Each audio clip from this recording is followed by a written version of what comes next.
Hello everybody, welcome back.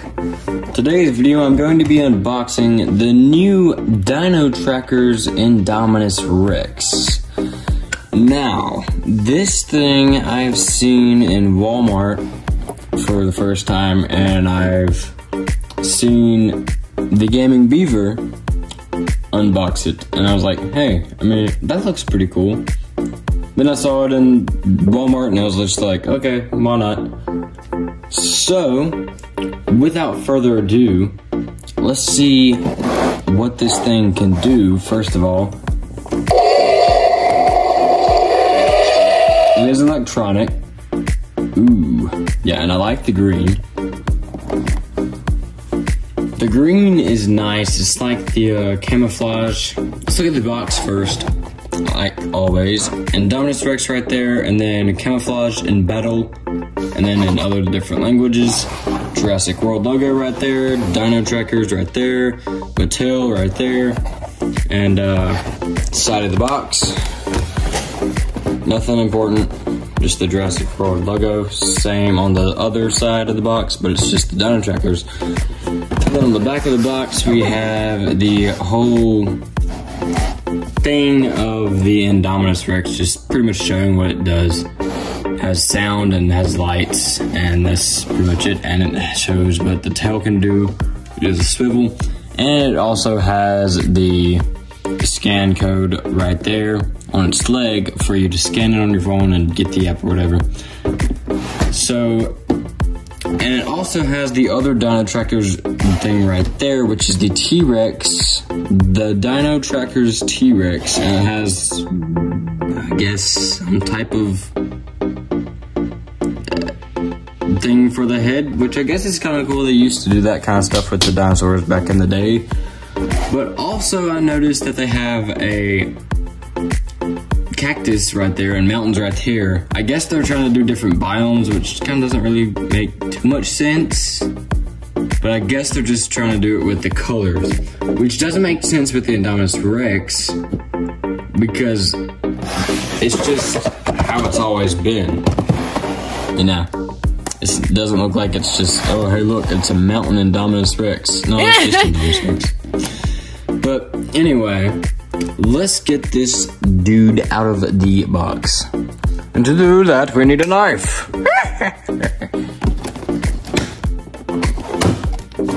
And now he comes up. Are you kidding me?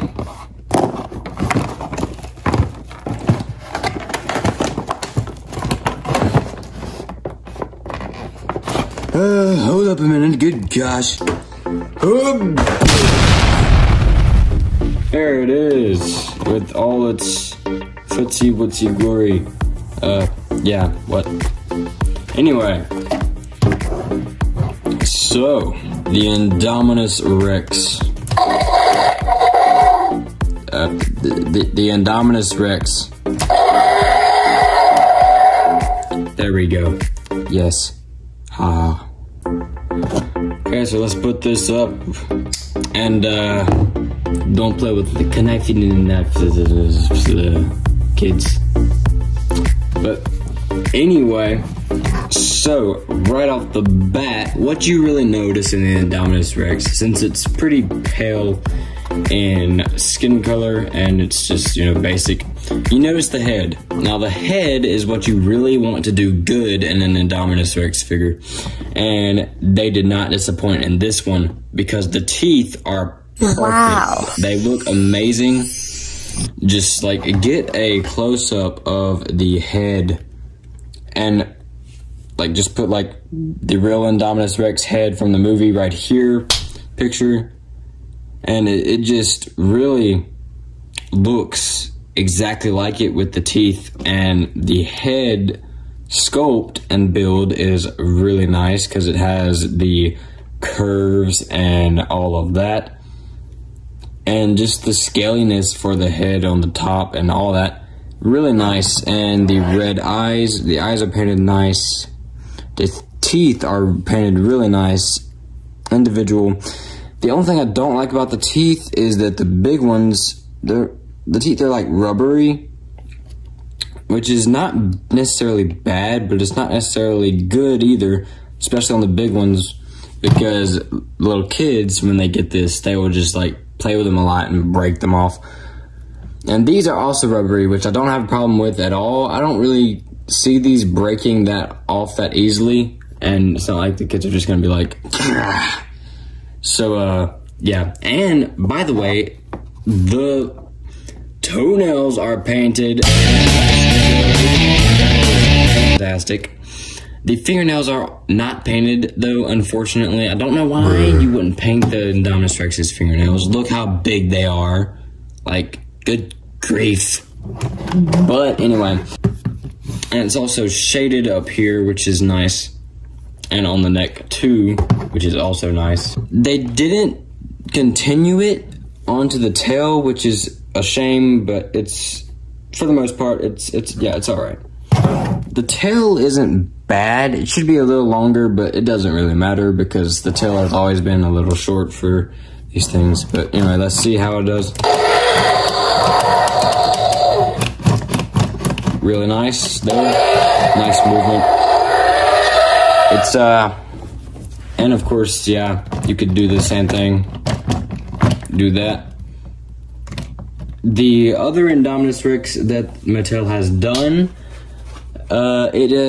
just the head went down when you could do it. You could do it down and up, and it was pretty cool. But it was also bigger than this, and it didn't look as good. It looks good, of course, but it didn't look as good. This one looks really good. The teeth look better, and it is a little smaller. But if that's what Mattel are going for these days, because the Giga, if you've seen the Giga review, it's a little small too. But then you get this, and I'm pretty sure the T-Rex is a little small too, as well. It's alright if they're going to put things in scale. Because if they just make them all this size, then it's perfectly fine. Because then you can't say it's small if it scales with everything you have. But that's not the case. It wasn't the case with the Giga because they just started doing it. But now, I believe it's alright. The Giga, it could be better, and they really need to make it better. They need to make another one, but who knows what Mattel is going to do. But anyway, the articulation with the... Good grief, that sounds very not good. But anyway, nice articulation with the arms. It's just the shoulder articulation parts don't sound good at all, but I guess it's all right. And then we got the scan code. Everybody's scanned that code already, and boom, time up. If you don't have the app, it's perfectly fine. But anyway, size comparison wise, it's all right. Here's it compared to the Hammond collection, I believe. Baryonyx. That's... yeah, it's not too bad. But then again, the Baryonyx is very small, apparently. When it comes to the figures, it is very small compared to a good couple stuff. So, yeah.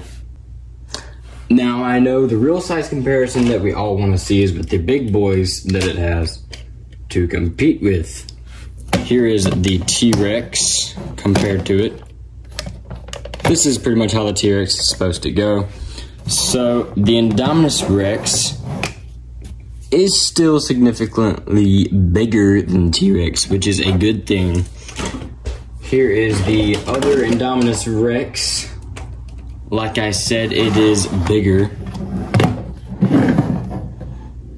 You can't really tell right there. This is very difficult to do right now, by the way. Oh gosh, because these are just so big. But yeah, this is very much smaller in comparison. This is its normal height, the other Indominus Rex, and it's just This Indominus Rex really doesn't look bad at all, but I'd say that this one looks better. But this one, I've had this one for a while, so I'd say playability, I don't know, because I haven't had this one a long time. I've had this one ever since I was a smaller child. So, yeah, playability will go to this one, of course, and it's lasted the test of time, and it has two abilities. It has this and a button, and yeah, the head goes up and down. But yeah, and the Giga, speaking of the Giga, yeah, funny boy. Yeah, here he is. Oh my gosh, he's a lot smaller, isn't he? Good grief, they can't get the Giga right, can they? No, they really can't. See, look at this thing. This thing's terrible. It's trash. What is this, dude? And last but not least, actually last and least, the Spinosaurus. Yeah, this is literally what's left of the Spinosaurus. Just the head. I'm not even joking. The head fell off. The tail fell off. Friggin', like, Spinosaurus sucks, dude. But that's just the Spinosaurus figure. That Spinosaurus figure, that's what sucks. The Spinosaurus is actually the best dinosaur in the whole Jurassic Park / World Series. Just saying. Or franchise. Yeah, it's whatever. Just. But anyway. Yeah. Overall, I'd say this figure is a solid 9 out of 10. It's pretty nice. And, yeah. Hope you guys enjoyed the video. And I'll see you guys next time. Time for craziness. Good grief.